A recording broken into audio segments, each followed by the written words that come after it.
বিশ্বনবী যখন সিজদায় লুটিয়ে পড়তেন, আম্মা জানা এসে বলেন, আমরা তো সিজদার মধ্যে সুবহান রাব্বিয়াল আলা বলেই শেষ, কিন্তু বিশ্বনবী তাহাজ্জুদের নামাজে, নফল নামাজে, সুন্নত নামাজে তিনবার সুবহান রাব্বিয়াল আলা তাসবিহ পড়ার পরে তিনি পড়তেন সুবহুন কুদ্দুসুন রাব্বুল মালাইকাতি ওয়ার রূহ। সুবহ কুদ্দুস রব্বুল মালাইকাতি ওয়ার রূহ।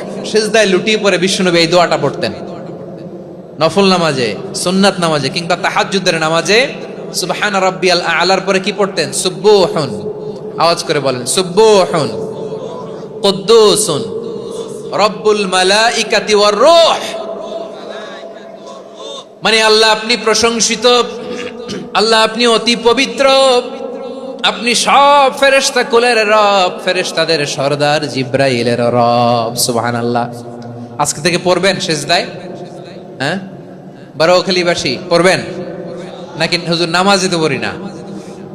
হ্যাঁ, এরকম নফল নামাজে, তাহাজ্জুদের নামাজে, সুন্নত নামাজে সিজদার যে তাসবিহ সুবহান রাব্বিয়াল আলা তিনবার পড়ার পরে আমার ভাইরা, মহিলা প্যান্ডেলে আমার যে মায়েরা বোনেরা আছে, আজকে তো রেকর্ড হয়ে যাবে, কালকেই ভিডিও পেয়ে যাবেন।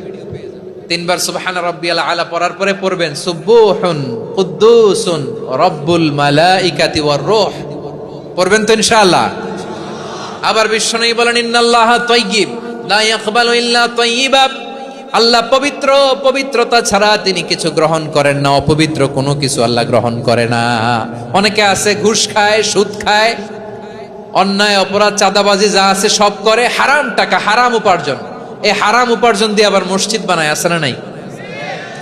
ইনকাম সবটাই হারাম, ওইটা দিয়ে আবার এতিমখানা বানায়, আছে না নাই? আছে। ওইটা আল্লাহ কবুল করবে না, কারণ আল্লাহ নিজে পবিত্র, পবিত্র না হলে কিছুই অ্যাকসেপ্ট করেন না। সুবহানাল্লাহ পড়েন।